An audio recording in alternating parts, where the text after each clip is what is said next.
Hey, good morning. You're listening to Conservative Cat on Cities 92.9, the news and talk Bloomington morning. Normal. It's a Monday morning, 6:05 a.m., and I am so excited for you to be here. We've got so much to get to, so I'm just going to jump right in. I'm sure you saw all of the protests over the weekend across the nation, and I put something out there on our Facebook page. You can find me on Conservative Cat. Just type it in your search bar on Facebook. These hands off, that's what they're called, hands off rallies. A lot of people are concerned. They're like, that means that there's a ton of leftists. Look, these are all the leftists that they could gather up. And, it really freaks me out, this Democrat apparatus. And it just proves that the left lives for politics. Okay, conservatives on a Saturday, what was I doing on Saturday? I went to a wedding. Most conservatives are taking their kids to the park, enjoying their families, going to weddings, going to baby showers, right? I mean, this is what conservatives do on a random Saturday. But what the left does, they organize with these nonprofit organizations, which I'm going to get to here in a second.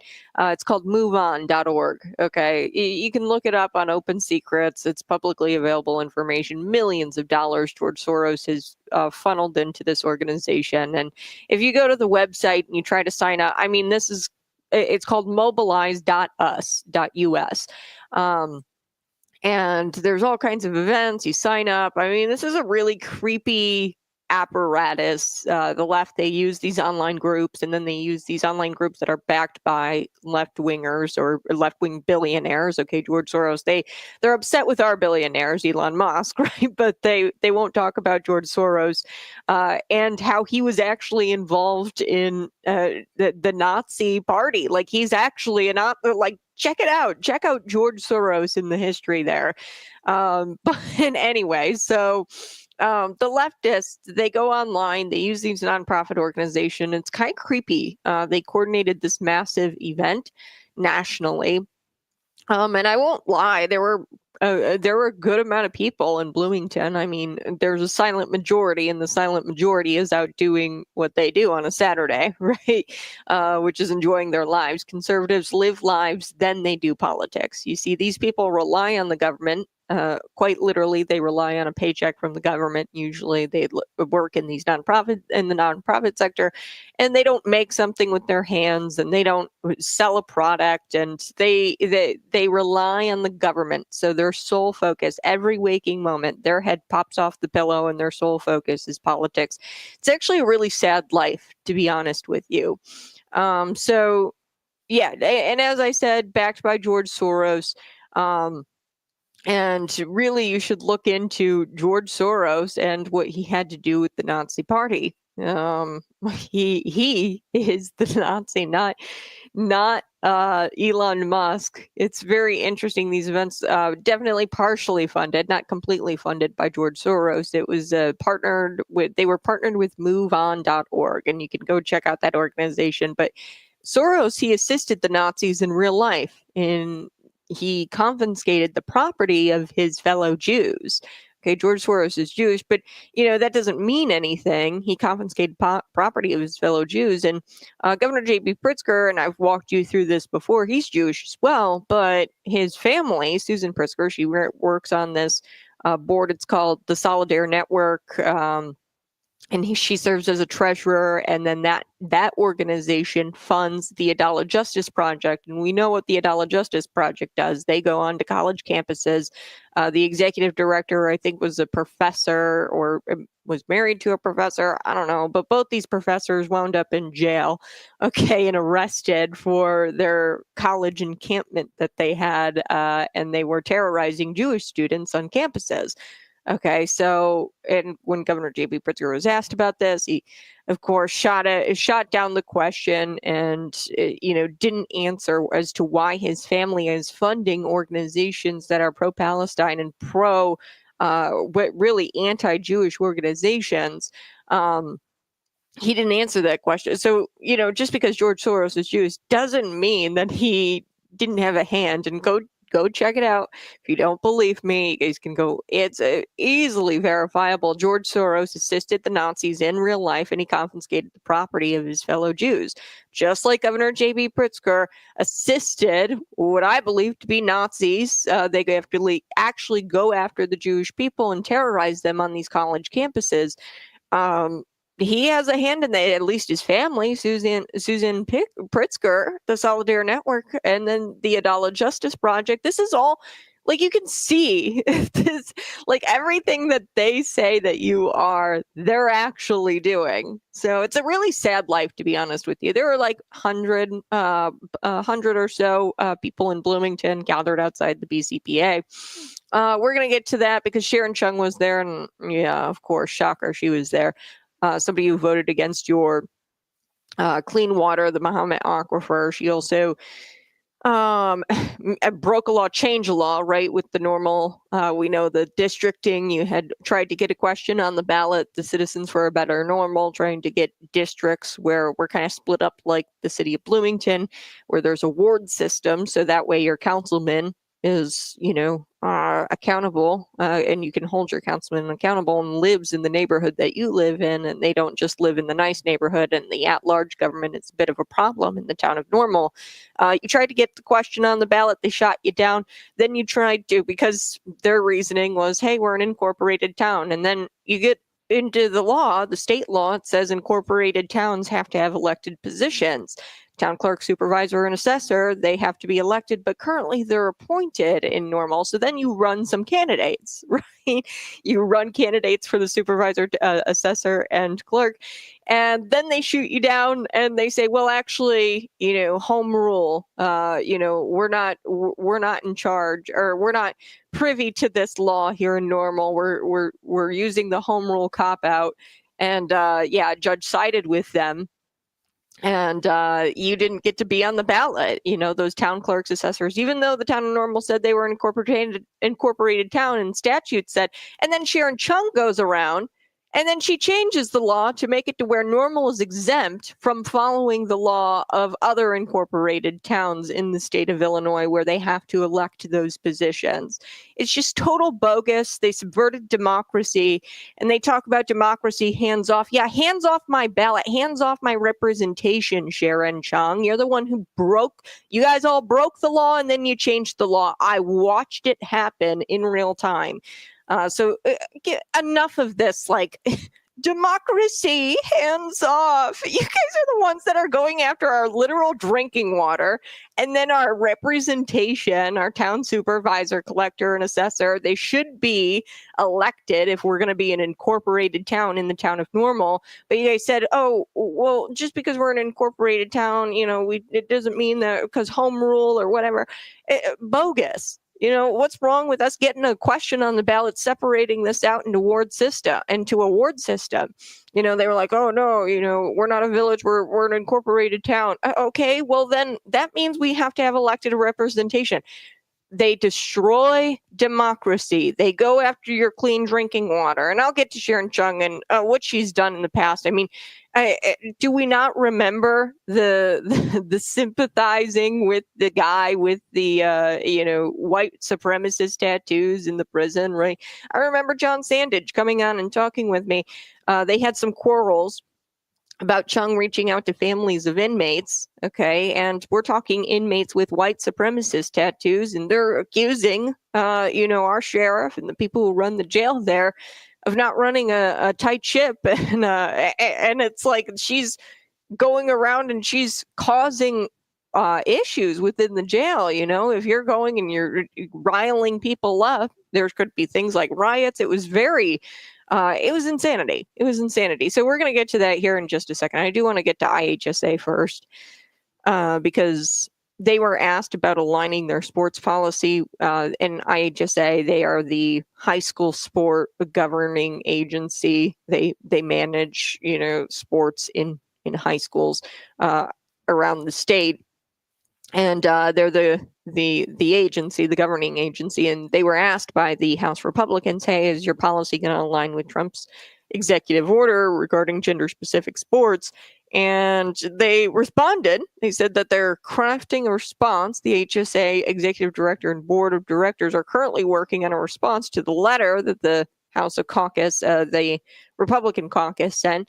And they said that we're going to be connecting with state leaders soon. So the Illinois House Republican Caucus, they recently urged the Illinois High School Association to outline their plans to align with the Trump executive order. Okay, because the last thing that we need in the state of Illinois is somebody suing, if they're not following the executive order of federal policy. And what Trump's executive order does, it prohibits biological men from being in women's sports. House Minority Leader, State Representative Toni McCombie, she's a Republican. She thinks that the IHSA, their lack of a response is the response. Okay, so she says, quote, as an agency, you would think, 40 people in the House, 19 people on the Senate side, they ask, and now remember this, these are your representatives, they ask a question of the IHSA, which is an agency, you should get some sort of acknowledgement, and she says there wasn't, according to the Center Square. So non-Democratic representatives and senators, or there were no Democratic senators or representatives who signed on to the letter that they sent to IHSA. Okay, according to McCombie, there's also no Democrats sponsoring a current bill brought by Regan Deering, who is your representative likely. She's in the 88th. You also have Sharon Chung, who's in the 91st. This is House Bill 1117, which seeks to protect female athletes in school sports, okay? Now, this is what McCombie said. Now, listen in, because this is really interesting.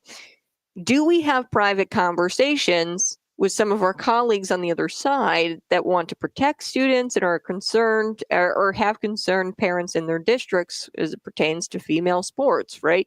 Or female sports and men being in female sports? She says yes, but very similar to the homeschool bill, which, if you don't turn in a form, your child is considered truant, and they'll send, the attack dog investigators to come investigate your home to make sure that you're homeschooling.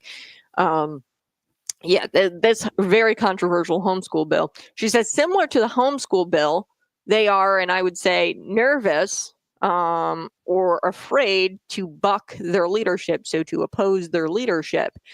So this is interesting. The Center Square asked McCombie to provide the names of the Democrats in which she's having these private conversations, and she said, no, once you lose the confidence and the trust there, you can understand that's a problem. So I'm kind of confused if it's a problem for her, if it's a problem for just in general for the Democrats. McCombie was then asked if Democrat leadership would remove fellow Democrats from committees, or if they would be reprimanded in some sort of way if they had signed on to the IHSA letter or supported HB 1117. I don't know. It would be extreme. That's what McCombie says, that it would be extreme I don't know if it would be that extreme by any means. She says, I don't know if it would be that extreme, but certainly it takes a lot of courage to buck your party. It really does. And this is one of those issues. It shouldn't be an issue because it's an 80-20 issue for the voter, which is true. 80% of Americans agree that females and males should have separate sport categories. But the Democrats are doubling down. So this is interesting. You've got Republicans having private conversations and sort of protecting the names of Democrats, by the way, who are just kind of weak. I would say it's weak. If you have constituents, if these Democrats have constituents who have expressed their concerns about female and males competing in a sport, and if they want to protect the students, and the students might even have concerns in their districts, and the Democrats are having private conversations about this, but they're not actually representing their districts, why do they get protection, and why are you concealing their names? I just don't understand why you would conceal their names. Is it because the Democrats are going to have some sort of punishment by Democratic leadership and you're worried for the Democrats? I just don't know why we have to have private conversations, but this kind of stuff is normalized in the state house where there's just private conversations going on. Now, if I was there, I'm going to be honest with you, I just say the names of the people I'm talking to and what I hear from my constituents and what I hear from my colleagues, the conversations I'm having. I always tell people there's no off the record with me. Okay. But State Representative Regan Deering, she has a bill. It's called House Bill 1117. This bill has not been yet assigned committee. It's in rules. It's probably going to die there. But House Bill 117 or 1117 doesn't address PE locker room issues. I got to take a quick break. We're going to wrap this story up, and then I promise we're going to go to the Bloomington protest that happened over the weekend on Saturday. You were probably hanging out with your kids, but the Democrats, their head popped off the pillow on that Saturday morning, and they got their butts up and they went and they protested and organized all under MoveOn.org, which is backed by George Soros. So George Soros backed these protests that happened nationally. We're going to be right back. You're listening to Conservative Cap. Hey, good morning. Happy Monday. Fraud, democracy, fraud, women, domestic enemy, anti-American communists. Yeah. These are, anti-American protests that happen across the nation nationally. And, it shouldn't shock you to find out that Sharon Chung was there. I could go on and on about Sharon Chung and the break a law, change a law that happened here in the town of Normal. I described that. We're going to come back and I'm going to tell you a little bit more about that bill, which she, introduced and got passed, which changes the state provision that requires incorporated towns to have these certain positions be elected positions. At the time, Stan Nord, he questioned this bill, has problems with that amendment that was made. He spoke out against that amendment. This was House Bill 3337, which passed March 24th, 2023.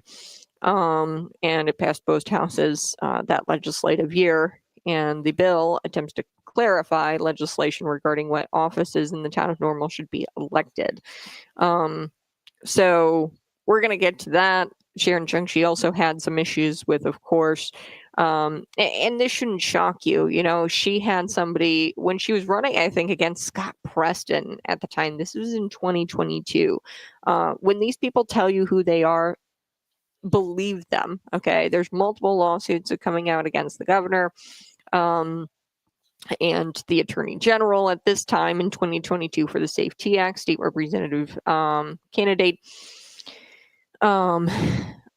At the time, Sharon Chung, she hired a comrade to manage her campaign. So Sharon Chung, hired a socialist, Normal town council candidate, Alex Campbell, to be her campaign or former socialist Normal town council candidate. Okay, so he was a socialist, self-proclaimed. He tweeted out that he prefers the name comrade. Comrade, we know the definition of a comrade: a soldier, a member of the armed forces, or a fellow socialist or communist. This is that he's just straight out said, so this is the person managing her campaign. Okay. I prefer the term comrade. I believe I first learned of this phrase from a fellow student leader. I don't know. Comrade means you put your privilege on the line in order to truly stand up for inequitable systems and injustices. I don't know. A self-proclaimed communist, like quite literally, the person managing her campaign was a self-proclaimed communist, called himself a comrade. Okay, in 2019, Alex was the one people candidate, a slate, along with other socialists like Jen Carrillo, Jen Carrillo. She was the Bloomington City Council member. Okay, she was a candidate, and he was on a slate. Alex Campbell with her and Joel Studebaker. Joel Studebaker used to be Chung's campaign treasurer. Joel Studebaker, in his Twitter bio, identified as a socialist. He tweeted out 4 years ago that I work with many Democrats who laughed at the attempts of leftist socialist movement to run candidates. While they were laughing, we were organizing. Okay, so you can see, he goes, 4 years ago, I worked with many who laughed at the attempts to run leftist socialist candidates. And while they were laughing, we were organizing. So according to One People's website, their message is One People's campaign is committed to winning racial, gender, climate, economic justice by dismantling systems of oppression. As people directly affected by the issues, we accomplish this through year-round community engagement, advancing progressive policies, and building governing power across Illinois. This is just the language here. Okay, this platform. One people's platforms include divesting funding from the police. They have had quarrels. We know Sharon Chung and John Sandage have had quarrels in the past. He said, quote, John Sandage at the time, she's putting false information into these inmates' heads. She creates tension in the facility when you have inmates that are being told that by a county board member, at the time she was a county board member, that we're doing things here that are illegal. They're going to rebel. This is a very delicate situation. When that happens, that puts our correctional officers in danger.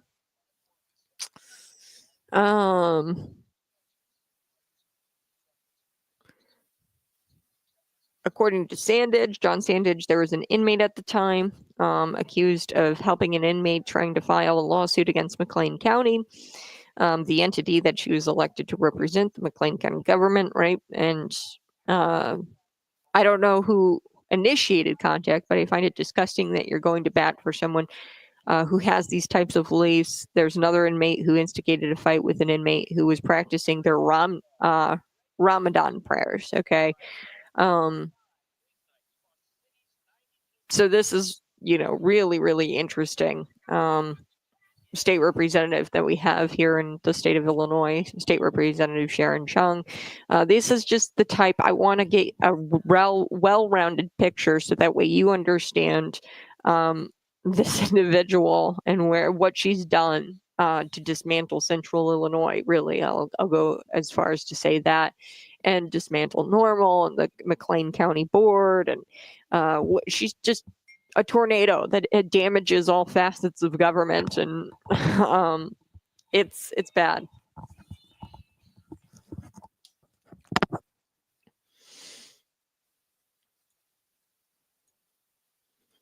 Hey, good morning. You're listening to Conservative Cat Cities 92.9, the news and talk Bloomington Normal. Before we took the break, I was telling you about House Bill 1117. This is Regan Deering's bill. I'm bringing this up because, it's sitting in committee. This is a bill that kind of mirrors Governor Donald Trump's executive order, the no males in women's sports executive order. Okay. IHSA was asked if they were going to align their sports policies with the executive order, with federal policy. They said that they're crafting a response to the House Republicans. In a letter, they asked, hey, are you aligning those policies? In a letter back to told the Center Square, Matt Tora, the IHSA executive director, assistant executive director, he said the IHSA executive director and the board of directors are working on a response. This bill doesn't address PE locker rooms, House Bill 1187, okay? McCombie said we're crafting another bill. We're in the process of crafting that now, but this bill wouldn't address that. The Deerfield Public School District, we know 109, District 109, they're facing a federal investigation after a mother had reported that her middle school-age daughter and other girls were required to change clothes in the same locker room as a biological male who identifies as a female. So we know there's a federal investigation into that. I think the DOE picked that up, the Department of Education. So we'll have to see, who picks that up now that the DOE is going to be dismantled. I'd imagine it's going to be the Department of Human Services, Health and Human Services. They usually pick up civil rights cases. So I would imagine that they're going to, or the DOJ, but McCombie was asked if she knew of any constituents who had made formal complaints against the IHSA regarding sports policies. No, not like formal complaints, but you're hearing from parents across the state, Democrat parents. Okay, Democrats live in these areas as well, and Democrat parents have concerns about female girls competing with men or boys in IHSA sports, so high school sports. The Republican caucus, we all have Democrats in our district, and we're hearing from those parents as well, is what McCombie said. McCombie said the caucus wants the agency to align with the federal policy. We don't want to have failures on our end because we're not following executive orders or federal law. So you're opened up. Illinois, or the IHSA is going to be opened up to lawsuits. Obviously, if somebody, makes a formal complaint, if we have females and boys or girls and boys competing against each other in high school sports, somebody could eventually make a formal complaint, and that's going to lead to, a lawsuit. And of course, they're going to have to settle. So this is a taxpayer issue where you're going to have to settle as well, because you're not following federal law. But we'll have to see what the IHSA comes out with, their response to the House Republicans. Okay, so I want to switch gears. Over the weekend, there was a Bloomington protest. Hundreds or so gathered right outside of PCPA, downtown Bloomington. Representatives from Central Illinois ACLU claimed that their rights were being violated or taken away. Sharon Chung was there.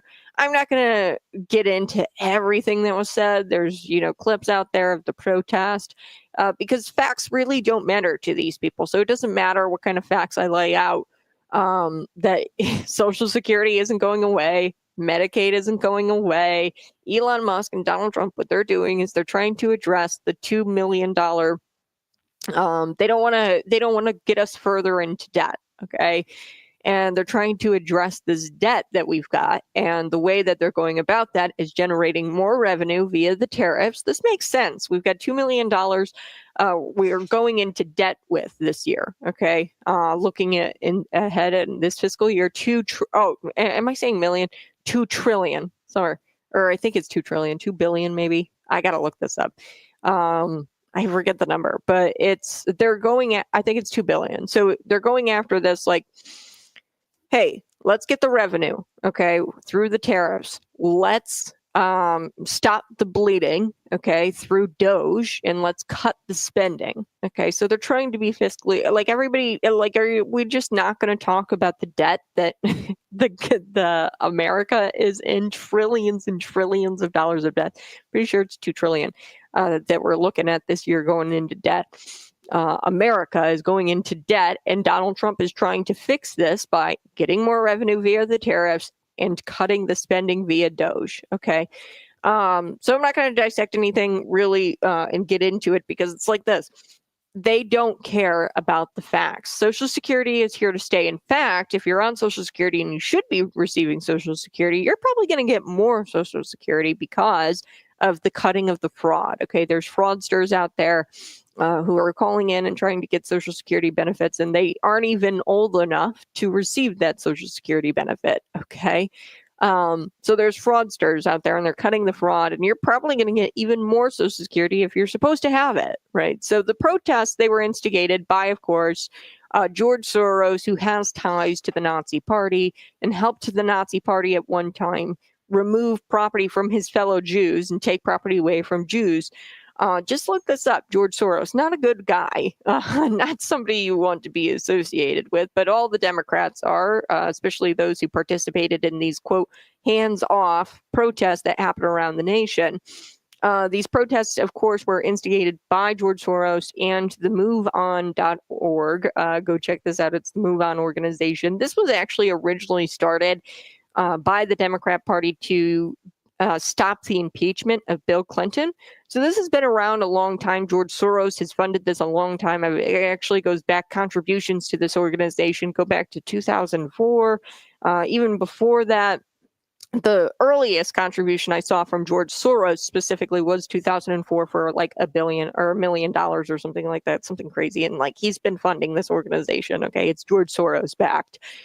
So this is an apparatus, and this kind of freaks me out. I'm not going to lie. On a Saturday, usually you're hanging out with your kids, you're going to the park, you're going to weddings, baby showers, enjoying your life on a Saturday, right? But these people don't have a life, you see, and they are reliant on the government via their paycheck. They just rely on daddy government. So this is Sharon Chung. She was there at the protest. I'm going to play a little bit of it here. Here we go. What do we say when they come for workers' rights? What do we say when they come for civil rights? What do we say when they come for free speech? And what do we say when they try to give tax breaks to millionaires and billionaires? And then what do we say to our shadow president, Elon Musk? Thank you so much, McLean County, Bloomington Normal. You are all so great. We have to stay in this fight together. Keep this momentum going. Thank you so much. Okay, so that was Sharon Chung. She said, what do we say about LGBTQ rights being taken away? Hell no, hands off. Workers' rights being taken away? Hell no, hands off. Sharon Chung, what do we say to politicians who subvert democracy with the House Bill 3337? Okay, let's look at this bill, honey, okay? So Sharon Chung, she introduced this bill recently, or semi-recently. This was March 24th, 2023, okay? And at the time, Stan Nord took issue with this. The Citizens for a Better Normal, they were upset about not being able to get districts, okay? They tried to get this question on the ballot, and they just simply tried to get the question on the ballot, folks, to ask the citizens of Normal, hey, shall the town be divided up into districts similar to what Bloomington has, okay? The town shut that down, shut down the question from even appearing on your ballot, folks. You couldn't even be asked the question. Now, I don't know about you, but that sounds a little fascist to me, that we can't get a question on the ballot, okay? So they've got this question, they shut it down, the town of Normal. They say, actually, we're an incorporated town and there's no way that we can, divide the town into districts because we identify as an incorporated town. Okay, so what does state law say about incorporated towns? Well, state law says that incorporated towns have to have elected supervisor, clerk, and assessor. So what do the normal citizens do? They run individuals to appear on the ballot, to be representatives in those elected positions, because state law says that an incorporated town has to have those offices be elected, not appointed. So currently they're appointed. Fast forward, a judge shuts them down, citing home rule or some bogus reasoning. Okay, shuts them down. The Citizens of Normal, and then Sharon Chung, very, very sly, very sneaky, she goes and she introduces House Bill 3337, or no, 337, what am I saying?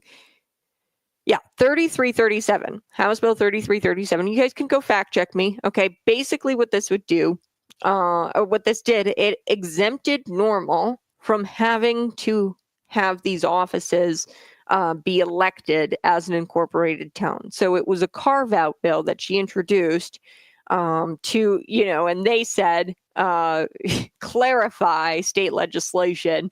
So this was one of her, first bills, one of them that she had when she was elected. And, before she was elected to the 91st district, I don't want you to forget, she also had a self-proclaimed communist comrade. Okay, so it shouldn't shock you that Sharon Chung is out here. And then she goes, and when she's running for election again, she's going to act like a moderate. She's going to say, I'm going to cut taxes. I'm pro-law enforcement, and her campaign mailers are going to look like she's a Republican. No. Don't forget that she hired a former socialist Normal Town Council candidate, Alex Campbell, to be her campaign manager. Okay, so in a tweet, he actually said this. He said, I'm a comrade. I prefer the term comrade. We know what a comrade is. A comrade is a fellow soldier or member of the armed services, or a fellow socialist or communist. Okay. So this is, she had a communist managing her campaign. Not to mention, in 2019, Alex, he was a One People candidate. So One People, it's an organization, and their mission is to, win racial, gender, climate, and economic justice, committed to winning these wars and dismantling systems of oppressions, whatever. But one of their main platforms is divesting and defunding from police officers. Okay. And that shouldn't shock you.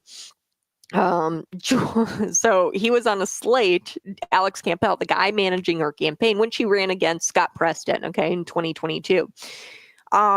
He ran on a slate with Joel Studebaker, with Jen Carrillo, okay, and Joel Studebaker in his Twitter bio actually says that he's a socialist, and he goes, 4 years ago I worked with many Democrats who laughed at the attempts of leftist socialist movements to run candidates. While they were laughing, we were organizing. Yup. So these people are fringy. They're leftist. They're self-proclaimed communists. Okay, and they're not even shy about it anymore. Now Sharon Chung, every year to get elected, she tries to moderate campaign mailers, but we know that she's not. Okay, she shows up to rallies like this. We know that she, in a fascist-like fashion, went and she subverted democracy by passing House Bill 3337, denying you elected representation.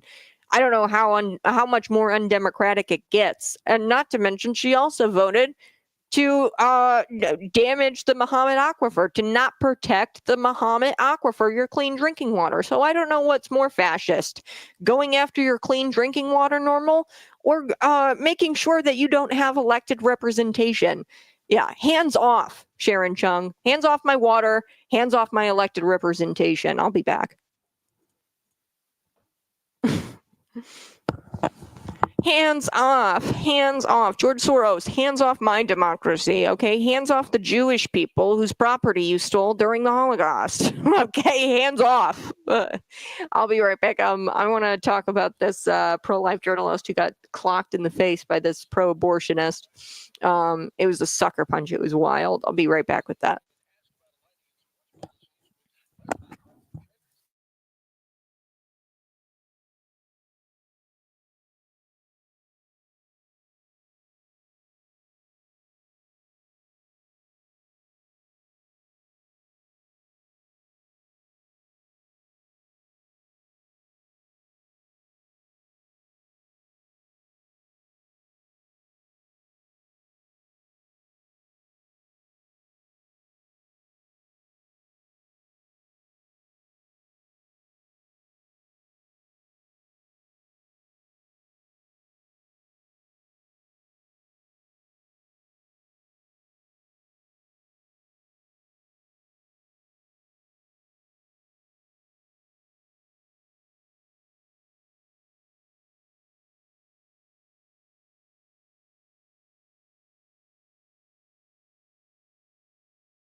Hey, good morning. You're listening to Conservative Cat on Cities 92.9, the news and talk Bloomington Normal. So do appreciate you tuning in this morning. It's a Monday morning, 6:47 a.m. I do want to get into this woman. She was a pro-life journalist, and she got punched. It was like a sucker punch. Okay, she got viciously assaulted. She had stitches above her eyebrow, and she got punched by this pro-abortion activist. But she went from 0 to 100 real quick. This pro-abortion activist, and I've never seen anything quite like that in my life. I've seen violence. I've seen video upon video, definitely coming out of Chicago. Absolutely insane. I've never seen something quite so 0 to 100. Okay, they were having a conversation, then all of a sudden this woman snapped and just sucker punched this poor woman in the face. It's crazy to watch. Before we took the break, I was telling you a little bit about Sharon Chung. Sorry, I got a little heated. I'm back and I'm feeling much better from the break. I drank some coffee, calmed down a little bit. But something else you need to know about Sharon Chung, hands off LGBTQ rights, hands off these people, hands off our law enforcement, hands off our right to public safety. Sharon Chung, hands off our right to have elected representation, hands off our right to have some water, okay, clean drinking water. At the Muhammad Aquifer, she voted for this bill that jeopardized the Muhammad Aquifer. And then she also voted for a House Bill 3337, which denied you elected representation in Normal. They did this crazy dance with the citizens of Normal who just simply wanted their representation. Really, they just wanted the question on the ballot, shall the town be divided into districts? So that way, not everybody lives in the same yuppie part of Normal, and they're not, your leaders are not in your neighborhood, okay, with an at-large government. And, they wanted to get the question, they were denied. They wanted to get elected representation, they were denied. And then Sharon Chung turned around and made sure that the town of Normal would never have to follow this rule that was laid out in state statute, that if you're an incorporated town, you have to have these certain elected offices.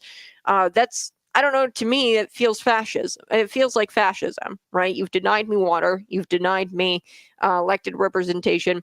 You're also anti-law enforcement and anti-public safety. According to John Sandage, the former McLean County Sheriff, Sharon Chung was in contact with several McLean County jail inmates, both via email and telephone.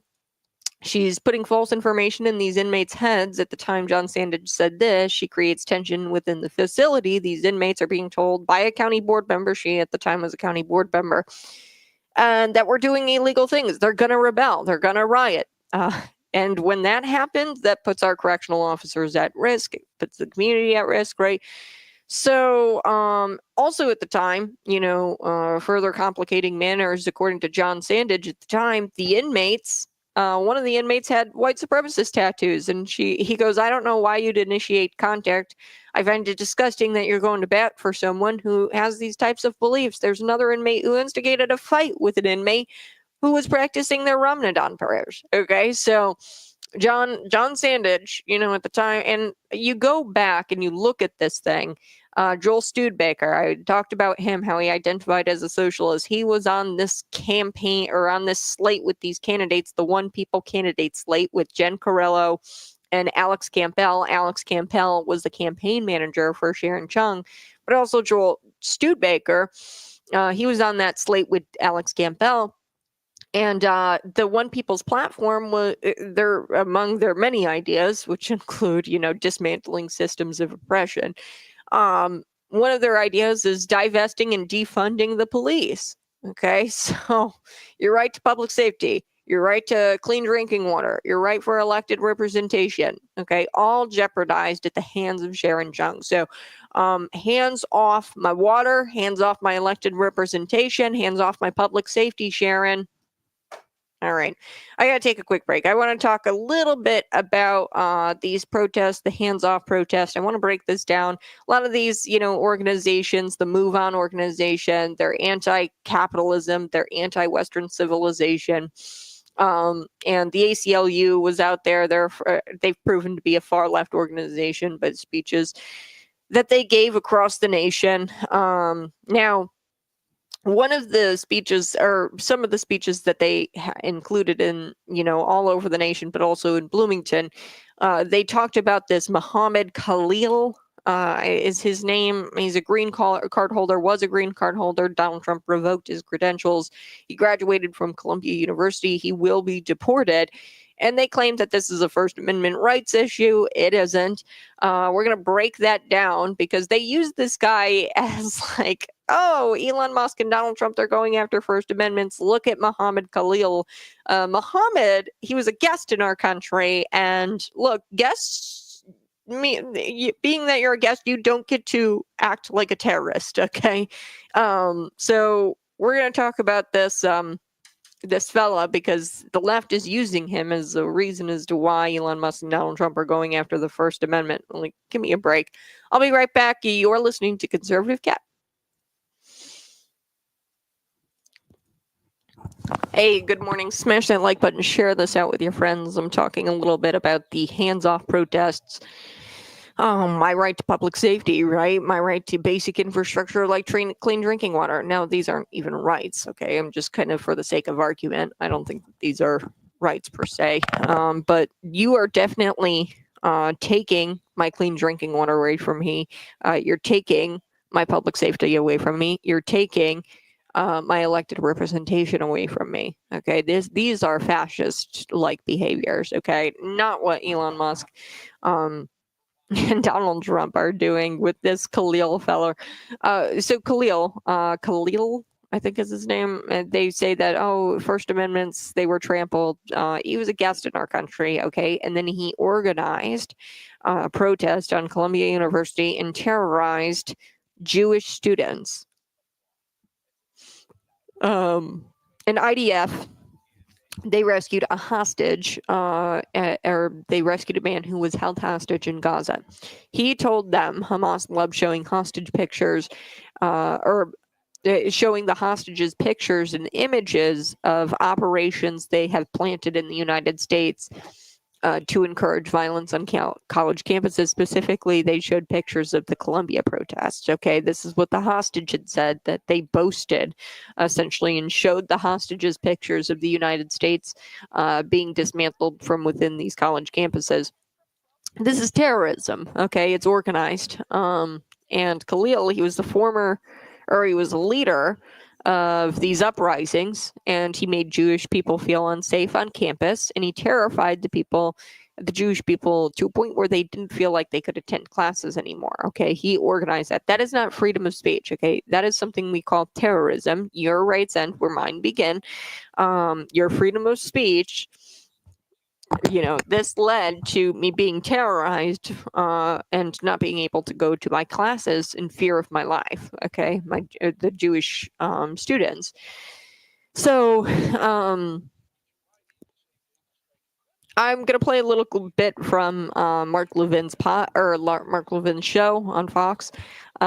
He brought the receipts. One of his guests brought the receipts, so I'm gonna play a little bit from that. This was on BLN News. You guys can go find it, the clip to the show. But yeah, parents paying tuition should be asking their kids, asking why their kids are the target of this propaganda, this communist propaganda.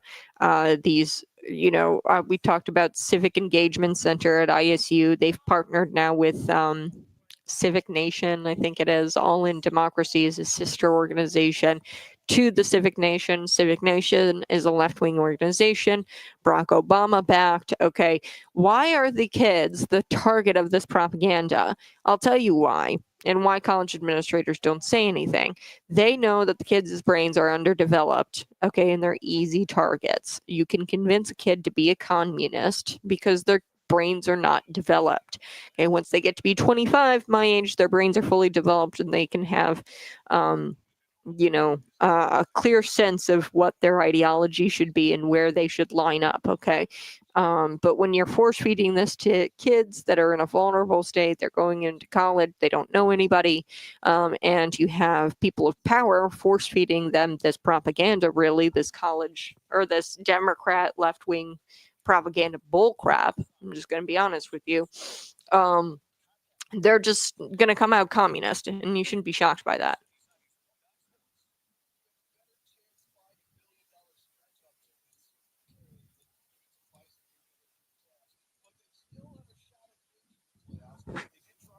Okay, we're going to be back in just a second. Go ahead, smash that like button, share this out with your friends.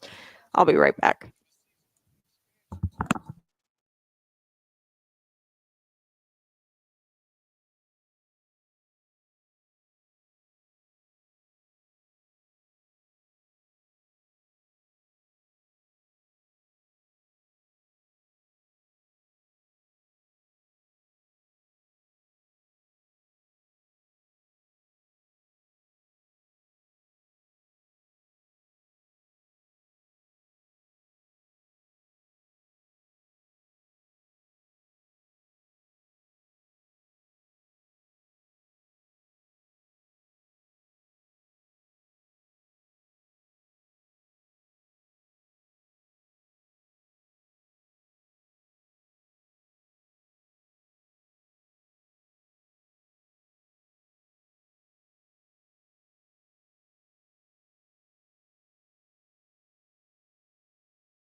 Woo!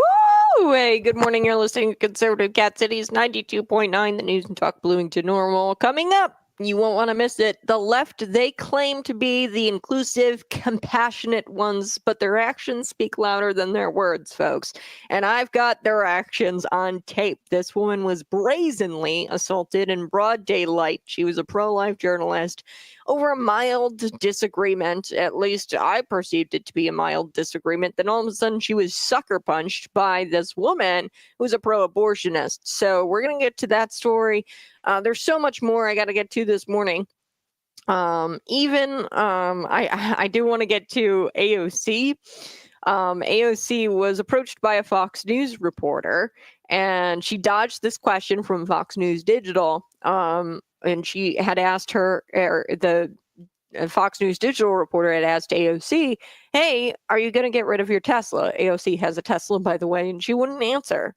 She wouldn't condemn the targeted attacks on Tesla vehicles across the nation. And I think it's hilarious to see this reporter chase her around the Capitol building, trying to get her to answer, "Hey, what are you going to do with your Tesla that you've got?" All right, I'm going to be right back. You're listening to Conservative Cat. Excuse me, guys. I'll be right back. You're listening to Conservative Cat.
Welcome to the Red Kingdom. You're listening to Conservative Cat Cities 92.9. The man himself, the man, the myth, the legend, Charlie Kirk. He's coming to Illinois State University, my alma mater. I'm going to be out there tomorrow at noon.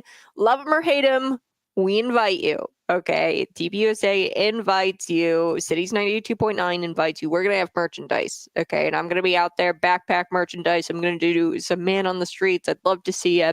We're going to be passing out free merchandise. That's right, you heard it. Cities t-shirts, mugs, and cups, and all kinds of fun stickers from Cities 92.9. Charlie Kirk, you can hear him tonight, 11 o'clock.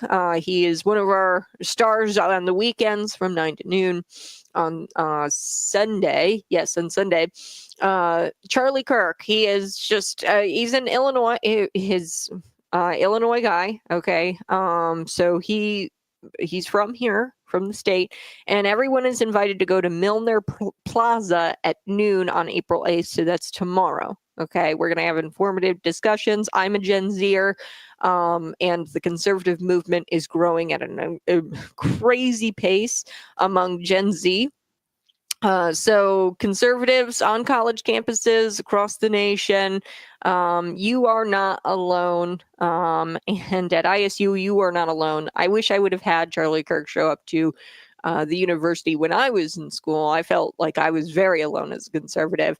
And we were talking right before we took the break in the 6 o'clock hour about how the kids are brainwashed. Okay, they're brainwashed. They target these kids because they know their brains are underdeveloped. So when your kid comes home from college and they're a totally different person, ask yourselves, why are the college administrators targeting these students? It's because their brains are underdeveloped, and it's easy to convince them to be communists or comrades. Okay, so Charlie Kirk is going to be at the Milner, like right in front of the Milner Library. Due to rain concerns, it was going to be out on the quad, but due to rain, they're going to move it kind of close to the Milner Library there. That's their rain location.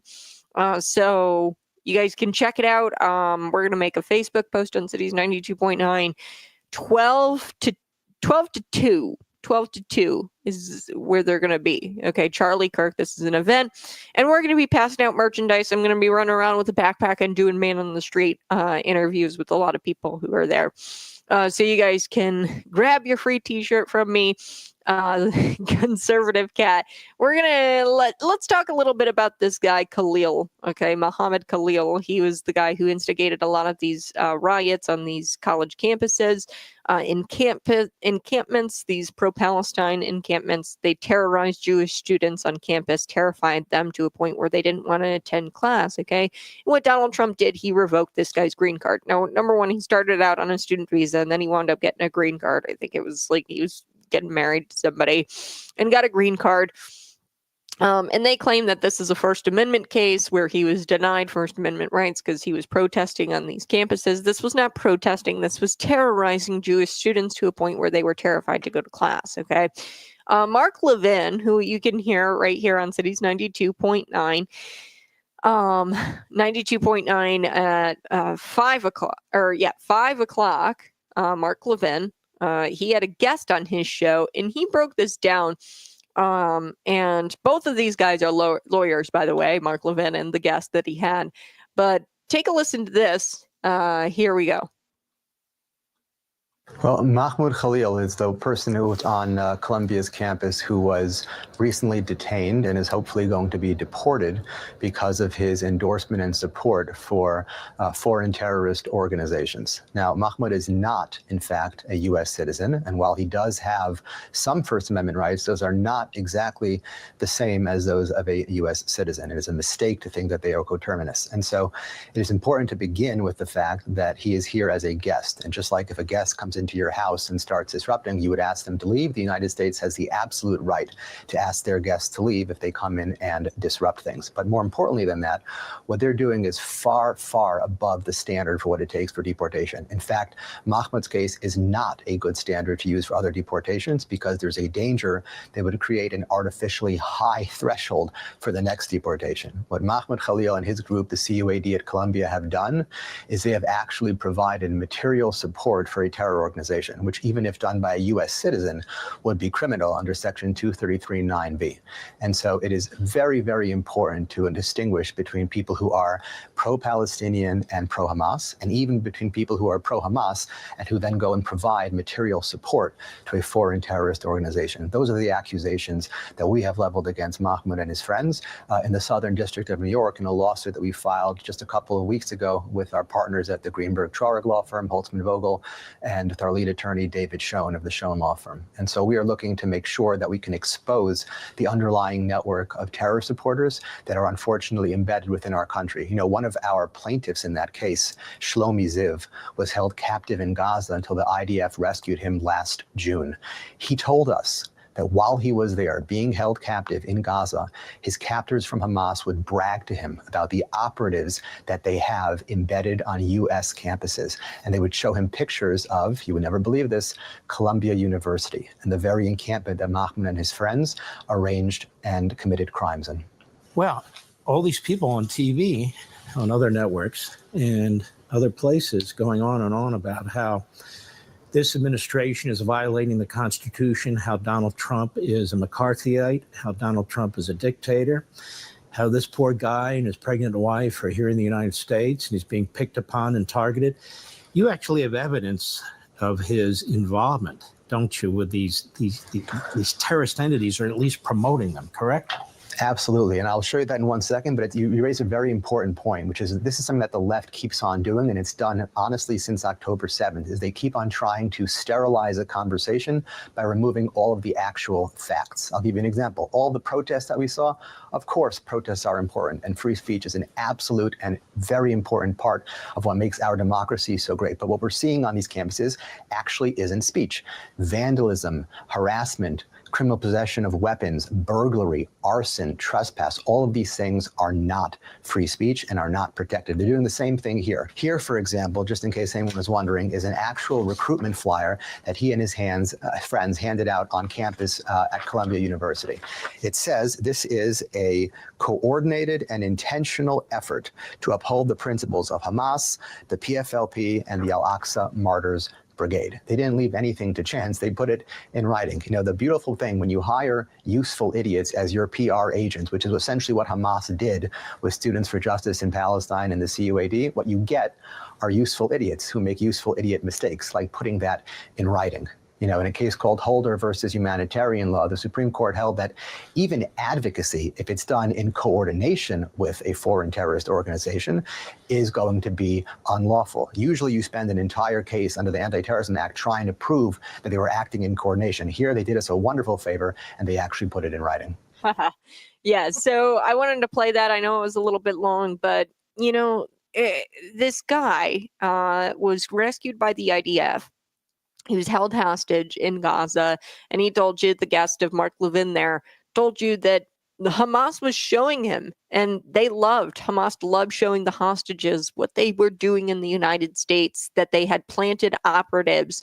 The organization that this Khalil guy, the Mohammed Khalil guy, he was a part of this organization. He was a hired operative, a PR guy for Hamas, and they encouraged violence on college campuses. You saw the videos, the arson, the fire, the vandalism that was going on. So this isn't even really speech.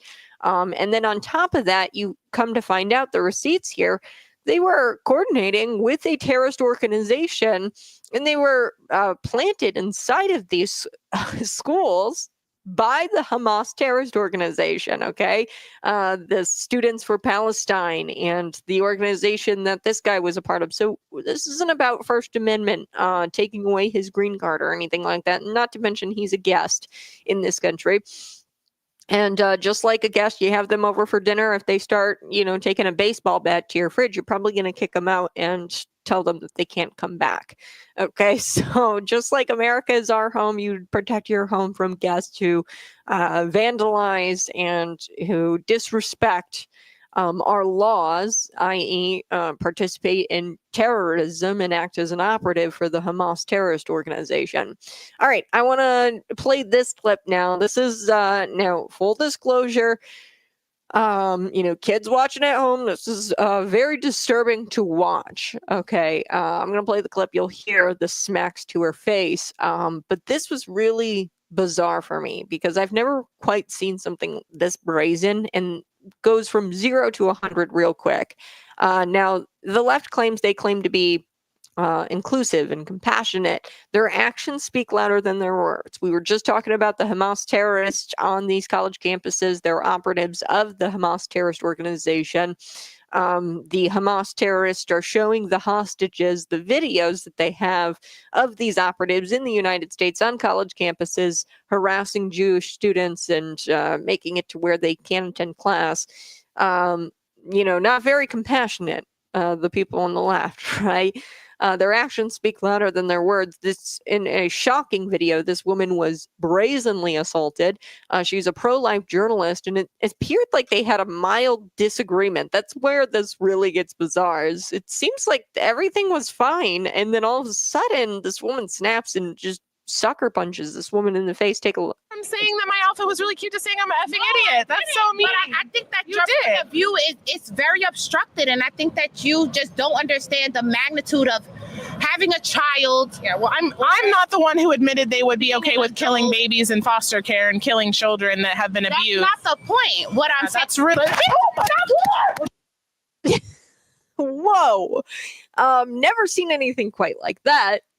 This was bizarre footage of this pro-life journalist getting socked in the face, and they had like an 8-minute or so conversation prior to this, and everything was civil. They had a disagreement. So Craven and Toe is her name. She was recording interviews regarding what does Planned Parenthood do, perception versus reality, and she was doing these interviews on the street in Harlem, New York, and then this is where the attack occurred. She was video recording, obviously, this interview. Her and her husband were there, and I would imagine is behind the camera, but the woman approached and started a conversation with Craven. Okay, so she's the one who walked up to this pro-life journalist, this far leftist. She's the one who walked up and started to engaged in a conversation in an interview, and then suddenly Craven was assaulted. Okay, this woman. So the attacker essentially tried to justify that killing an unborn child. If you watch the entire interview, the attacker tried to justify that killing an unborn child is moral compared to like either leaving them in a safe haven baby box, which is an anonymous. If you don't know what a safe haven baby box is, just look it up. It's kind of hard to explain. It's a box, quite literally, and it's done anonymously where women, if they're in crisis, they can give their child up and put the baby in a box, and then somebody comes and removes the baby from the box and takes them in. And this is a nonprofit organization who takes them in and gives them a chance at life. Okay. And, she said it's better to kill these unborn children rather than have them grow up in the foster system. So, and not even give them a chance of life. Okay. So she made that argument that it's better for these kids to just die rather than, live uncomfortable lives in foster system and, not even give them the chance at life. Okay. So she may or may not realize that this is logically equivalent to claiming that anybody who grew up in the foster system, anybody who's adopted or was eventually adopted, should have never been born. Okay, that's equivalent. This argument is equivalent to saying that everybody who grows up in a foster care system, everybody who's adopted or has some sort of adoption services or was given up for adoption, that they should have never been born. And that's deranged, okay, and can never be justified. Now, everyone's lives matter, but she refuses to admit that fact, okay, the fact that she refuses to admit that everyone's lives matters, it shows that she is beholden to supporting Planned Parenthood and she won't even admit that everybody's life matters. And that is just straight up evil. This was also truly traumatic and such a deranged, evil response, really, to somebody you disagree with. Okay, so this went from 0 to 100 really quick. So not only does she believe that, it's compassionate and moral to kill babies in the foster care system to prevent them from the trouble of growing up in the foster care system. It's better if they die. So it's the logical equivalent here. And don't forget this: if you know somebody who was a foster care child, or if you know somebody who was adopted and was given up for adoption, she are logically equivalent here to saying those people should have died, rather than growing up in the foster care system or ultimately being adopted. So she seems to believe that violence is justified the moment you disagree with somebody, and that's a deranged ideology. Of course, we know this. She went from 0 to 100, and I wish I could give her the benefit of the doubt. She doesn't know what she's, advocating for, and she's been lied to, and she's brainwashed. I really wish I could. But she admittedly, in this 8-minute interview, I'm not going to play the whole thing, she admittedly knew exactly what she was advocating for. And, she randomly assaulted this poor girl in the middle of the day and in front of so many witnesses and just sucker punched her in the face. And that's deeply concerning. So their actions speak louder than their words. They'll say they're compassionate. They'll say they're inclusive. But the moment you disagree with them, they will sucker punch you in the face. Okay. And that's why whenever I see a leftist down the street, I run the other way. I'm going to be honest with you. I can spot them usually pretty good. And tomorrow it's going to be interesting when we're at the Charlie Kirk event, and you're going to be there from from noon to 2 at the Milner, right outside the Milner Library there. Charlie Kirk is going to be there engaging with students. I'm sure there's going to be counter protesters. I'm going to do some man on the streets. I'm going to do my best to avoid the leftists at all costs, because some of these events can get pretty violent. Charlie Kirk, of course, has like some security detail, and I'm sure it's going to be totally safe. But always keep your head on a swivel, because this is how people react when you disagree with them on the left. There's all sorts of people who blindly defend abortion. That's not this woman. She knows exactly what she's defending. And yeah, it's extremely telling what their end goal is here. When they talk about how it's better to kill babies who are in the foster care system, and it's better to kill babies who get put up for adoption to save them the heartache, I guess, of getting raised in the foster care system, which is just deranged. I've known several people who grew up in the foster care system. I know several people who are adopted.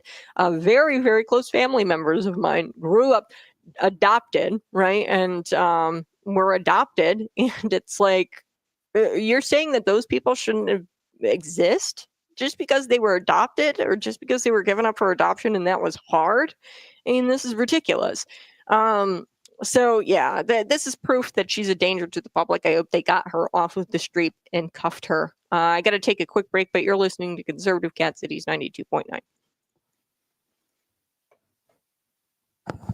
Hey, go ahead, smash that like button, share this out with your friends. We're going to be talking about AOC next. She dodged some questions from a reporter when she was asked about her rhetoric and if it contributed to the anti-Elon violence and the Tesla destruction and the vandalism that's going on. And she wouldn't answer, of course. Excuse me, I'm yawning. She also wouldn't answer what she's going to do with her Tesla. She owns one. I'll be right back.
Hey, good morning. Go ahead, smash that like button, share this out with your friends. Dan, he says, in Gaza, wouldn't being pro-Hamas be considered on the right and anti-Hamas being considered on the left? So here's the thing: in Gaza, if you're anti-Hamas, you're dead. So there is no such thing as right and left when it comes to Gaza, or political differences. There's no such thing. So if you're anti-Hamas, you're dead.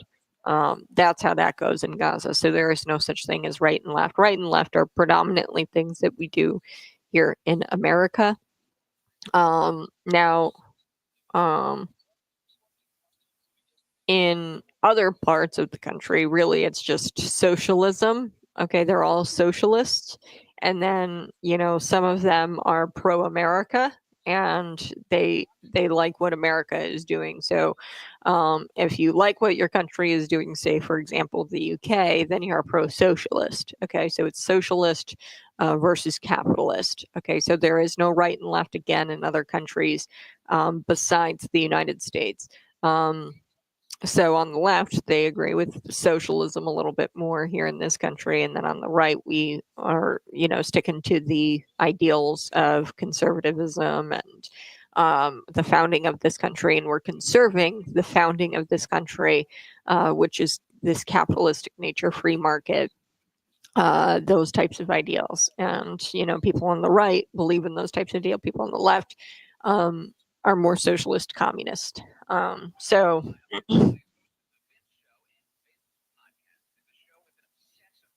yeah, the students on the students were on the left. I don't know if I ever said that. I said, I said, so the people on the left support these students who are, from Gaza, from Hamas. These are operatives of Hamas. We have the receipts where they were acting as operatives on Columbia University.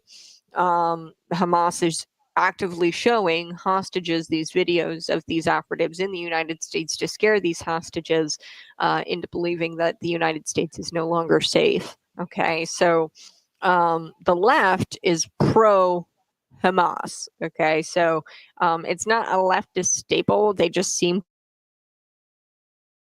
So yeah, the people on the left, they are pro Hamas and pro terrorists. So yes. I don't know. Yeah, I have no idea.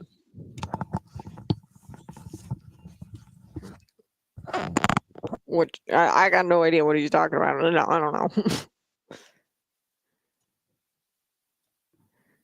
Hey, good morning. You're listening to Conservative Cat on Cities 92.9, the news and talk of Bloomington Normal. Yes, we watched this pro-life activist, or she was just like a reporter for Live Action, which is a pro-life group, and she was doing some man on the street, and this woman approached her and engaged in an interview, and then later sucker punched her in the face, which was really disturbing to watch. I've never seen something quite that brazen and like from 0 to 100 real quick. I've seen a lot of footage of violence.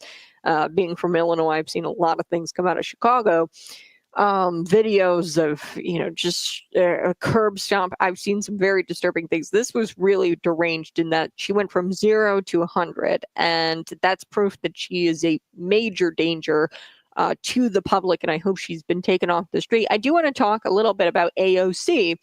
AOC, like a lot of people on the left, Democrats in the media, they have taken the side of those who are vandalizing Teslas. This is not free speech. Again, like the guy who was on Columbia University, that's not freedom of speech when you're, participating in arson, lighting things on fire, and scaring these students and harassing Jewish students on campus.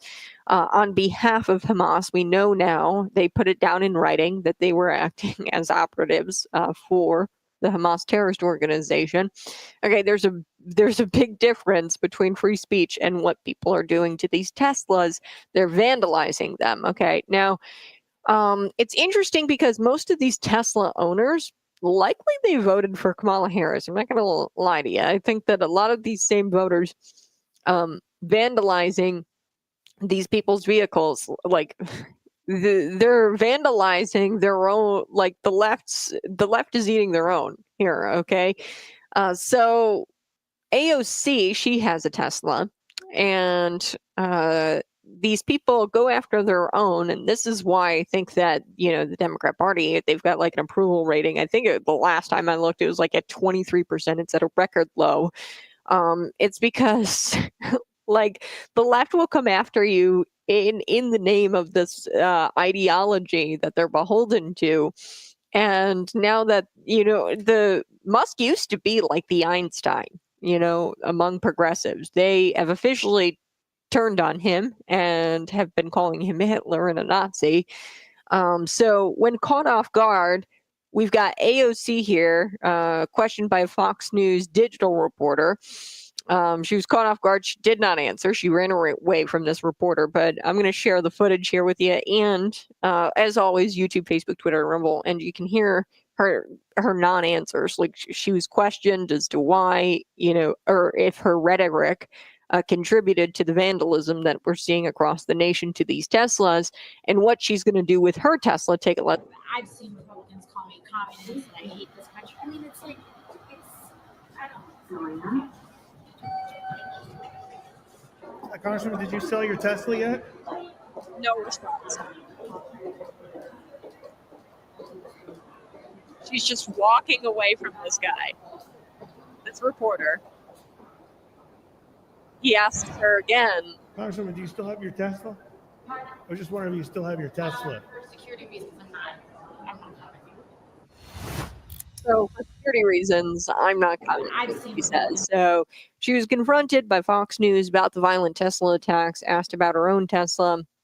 For someone who has typically a lot to say, she did not have a whole lot to say there.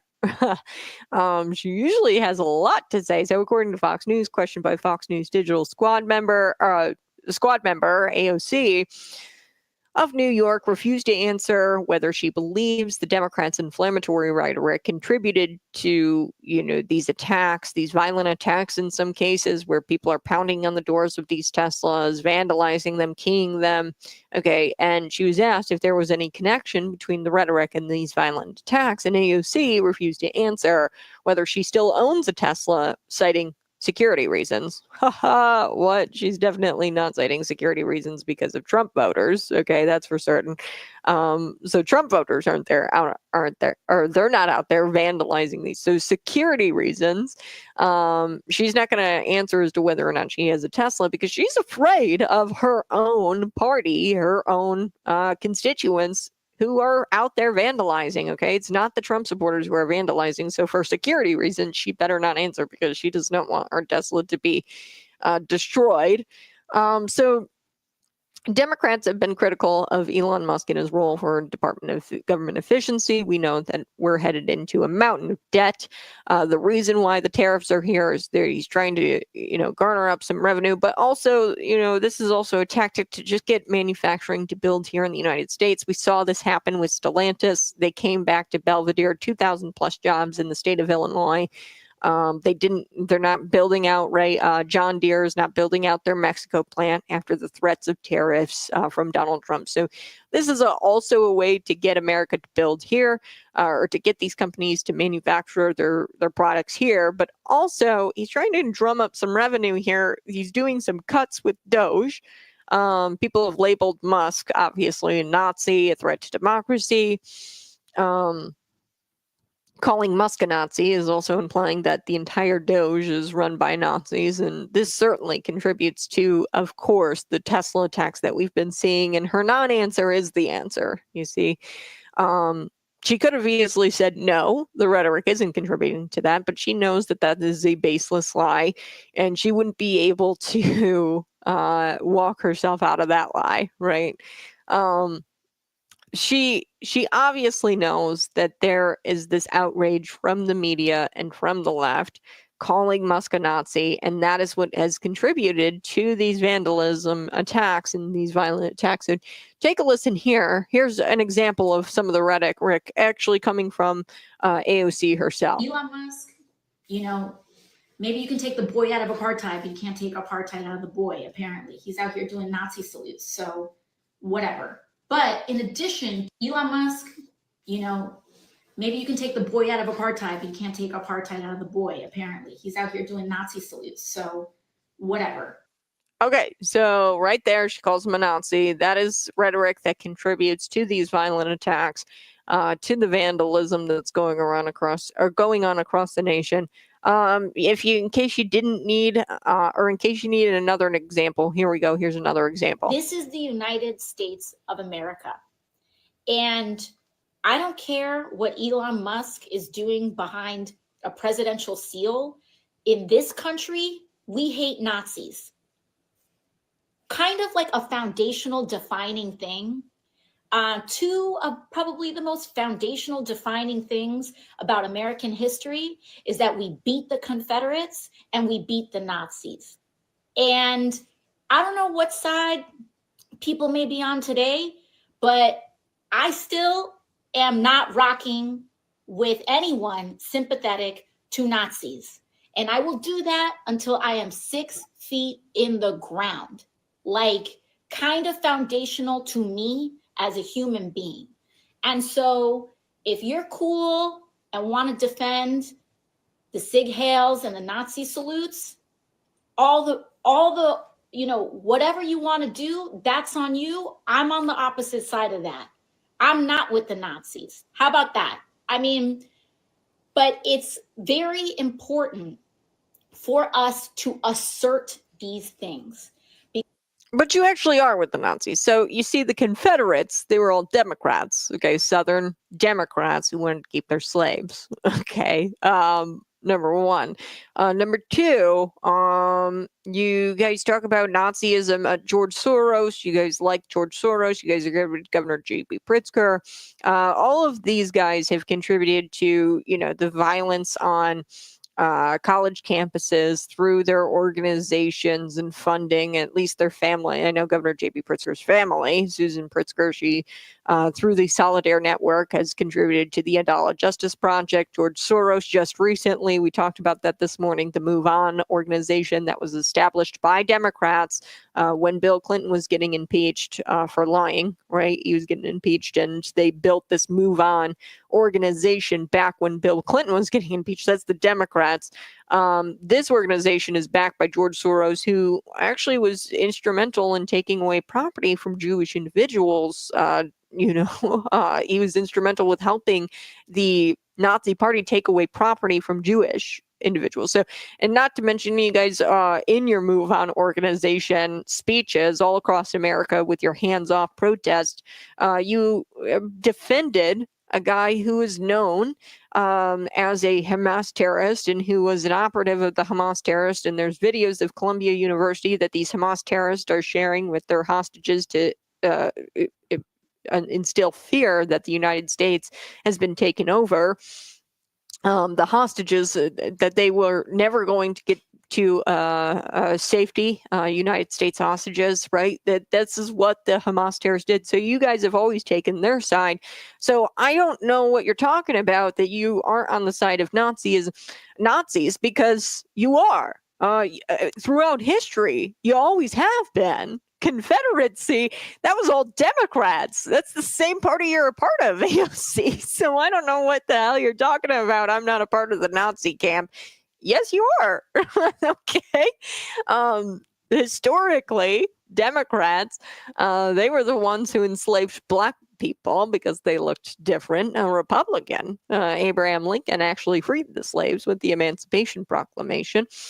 So you still subscribe to the party that was instrumental in slavery, and then also you are beholden to the party that is backed by George Soros, who helped the Nazis out in taking Jewish property away from individuals. So yeah, anyway, so this was AOC. She completely just delusional, okay? And yeah, I don't understand the whole, threat to democracy, Elon Musk. What are you talking about?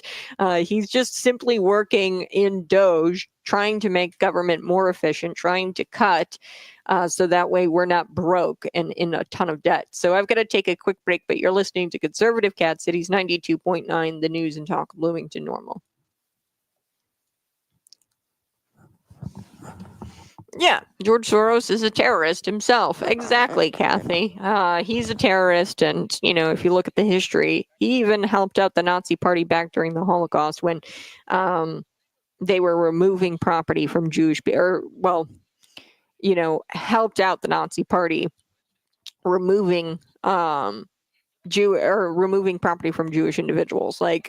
And she says that she's not a part of that camp, but she is. Okay, so I'm sure she participated in some sort of Move On organization event over the weekend while conservatives were busy doing their lives. Okay, she probably participated in one of these protests funded by George Soros, who is a known Nazi sympathizer. I don't even understand what the hell she's talking about.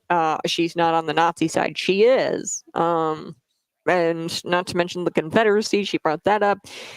Democrats again. So she still subscribes to the Democrat Party. I gotta take a quick break, but we're gonna be right back. Smash that like button, share this out with your friends.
Hey, good morning. You're listening to Conservative Cat Cities 92.9 News and Talk Bloomington Normal. I did want to hit this before we wrap up the show. When it comes to mass deportations, you could say that Democrats don't have their priorities straight, as they seem to care more about these criminal aliens that we're deporting than this U.S. citizens. Okay, we're deporting these criminal aliens to the homes of their home countries. Okay, and they don't care about the actual citizens who are victims of these people's crimes. So while America has suffered far too long under the leftist open border policies, that's no longer the status quo. Obviously, insert J.D. Vance and Donald Trump. The left can't handle this. They're like losing their marbles about the deportations. And this is a slap in the face to you, the law-abiding citizen, the American citizen.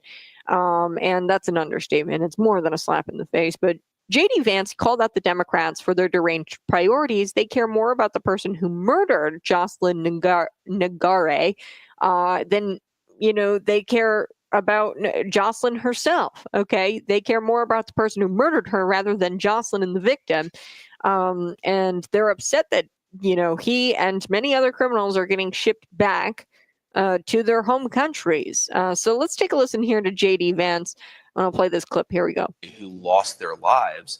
Democrats never wept for them. Democrats never issued a congressional resolution of condemnation for their murder. Democrats didn't do anything to make it harder for violent thugs to come into our country and prey on innocent young women. What they're getting fired up about, what they're most angry about, is not that Jocelyn Nungray was murdered, but that the person who murdered her is getting shipped back home where they belong, not in the United States of America. I think it shows a disgraceful set of priorities from congressional Democrats. We're not going to let that stand in our way. We're going to keep on doing the American people's work. Mr. Vice President, who lost their lives. Democrats. Okay, so that was J.D. Vance. And according to Fox News, Vice President J.D. Vance called out Democrats and the mainstream media for what he called the disgraceful set of priorities, citing their outrage over the Trump administration deporting illegal immigrants like the alleged MS-13 gang member Kilmar Garcia. Okay, he's a family man. He has a wife, blah, blah, blah. Guy is known, convicted MS-13 gang member, okay? And they're saying, oh, well, they accidentally deported him. Okay, sure. If that happened where it was a clerical error, administrative error, and he accidentally got deported, okay, the Trump administration looked it over. Oh, no, here it is. He is, in fact, an MS-13 gang member. We got it right. Okay, so that's that story. And, quote, this is what he said in an exclusive with Fox and Friends interview, the vice president: "We do not ask permission from far-left Democrats before we deport illegal immigrants. We do the American people's business." Yeah, they don't need your permission to go deport people who are here illegally. Okay. And this is such a weird, mistaken placement of priorities. It's about congressional Democrats getting angry about deporting violent gang members, and they get more angry about that than they do the victims of these violent crimes and the victims of these violent gang members. They're not upset for the victims. And I don't know even understand where they're coming from. They've gone off the deep end, and they've got to come back to reality. That's what J.D. Vance had said. There's another clip here. I want to play this.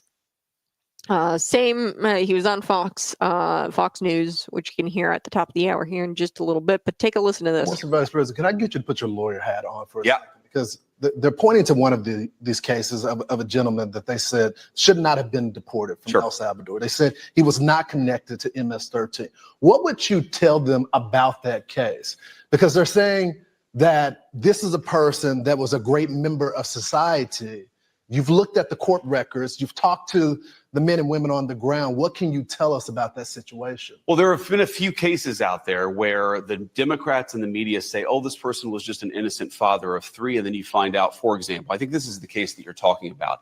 Back in 2019, an immigration judge looked at all the evidence, looked at all the data, and concluded that this allegedly innocent person that we sent to El Salvador was actually a member of an MS-13 gang. He had also committed some traffic violations. He had not shown up for some court dates. This is not exactly father of the year here. This is a person that we don't think should be in our country. Here's the most important point, though, Lawrence, is whatever the argument is, whatever the justification is, no one doubts, not even the crazy left-wing media criticized the idea that we could deport this person. They just took issue with the reasoning for why we deported this person. This was unquestionably an illegal alien. This was unquestionably a person who broke the laws to get into our country. This is unquestionably a person an immigration judge had found had zero right to be in the United States of America. We do not ask permission from far left Democrats before we deport illegal immigrants. Okay, so I got to take a quick break, but what do you think? Do you need more proof that the Democrats are not for you? It's unclear who they're fighting for. I guess they're fighting for the MS-13 gang members. I'll be right back.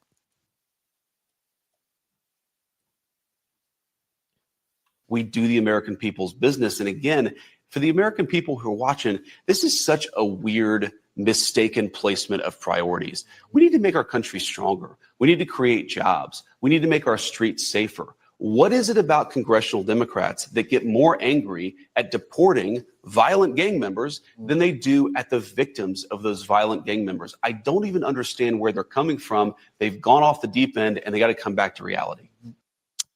So there he is. That is J.D. Vance talking a little bit about the left and the Democrats being outraged about this guy. Garcia is his last name.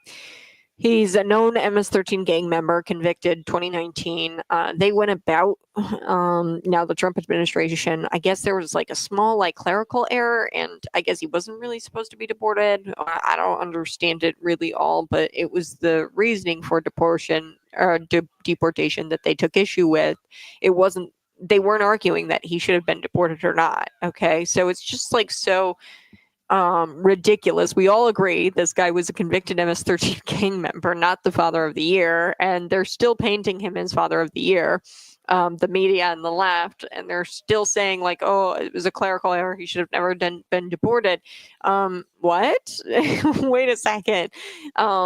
You're taking issue with the reasoning. You're not looking at the bigger picture here, which is, even after the clerical error or the reason or why we deported this individual, which they don't even have to answer, as J.D. Vance said, to these Democrats. They don't have to ask permission to deport these individuals. They get a judge, and these are deportation orders that a judge comes to in the court of law. Okay, so this isn't feels, it's not like they could just go and deport just anyone. The Trump administration, they've got to have a deportation order, a legal order to do so. So the Trump administration doesn't have to check with them. They have to go to the deportation judges and these immigration judges who issue these deportation orders. So they don't have to check in with the Democrats to see if they should or should not deport individuals. Okay, it's up to the judge.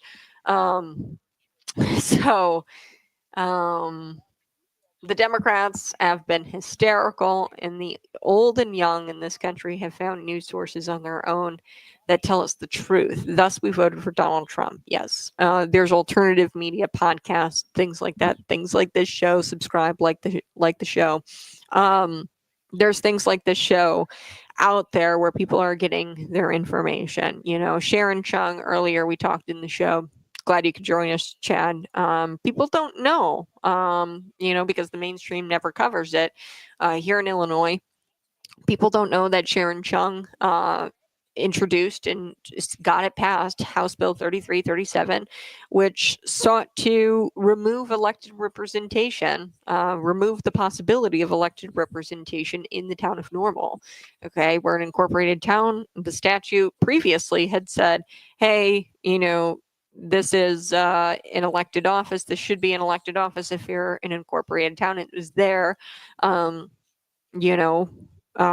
to provide elected representation to the normal citizens. And then she went and she changed the law and made it to where you won't have elected representation in Normal ever. These appointed individuals will remain appointed because of her law. She also made it to where, the Muhammad Aquifer was jeopardized. This is your clean drinking water. So when she's saying hands off, hands off, hands off at this protest, you have alternative sources like this show that will help you see the bigger picture here and who Sharon Chung actually is and what she's actually done. And what she's done in comparison to Elon Musk is far more fascist or fascist-like behavior. than Elon Musk. Elon Musk is simply cutting government, which is anti-fascism, if you really think about it. Cutting government, smaller government, that's anti-fascism. Going after people's democratic process and not allowing them to have elected representation, that is actually fascism, you see?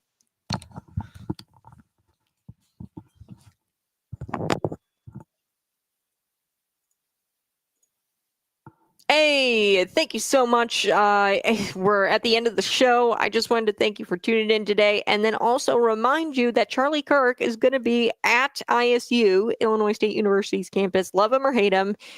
He's inviting you to Milner Plaza at noon on April 8th from noon to 2. I'm going to be out there passing out t-shirts, Cities 92.9 t-shirts, mugs, merchandise for free. We invite you, Cities 92.9. Charlie Kirk, you can hear him later tonight at 11 o'clock.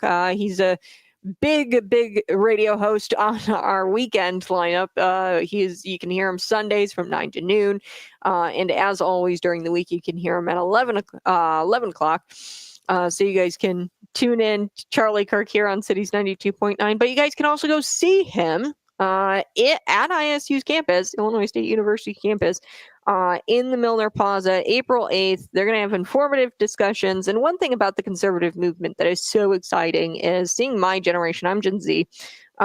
We are growing at a substantial pace, the conservative movement, and it is growing amongst the Gen Zers.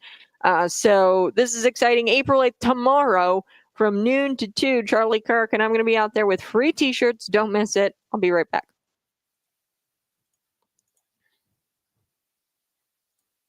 Bye-bye, guys. Love you. Subscribe to the channel.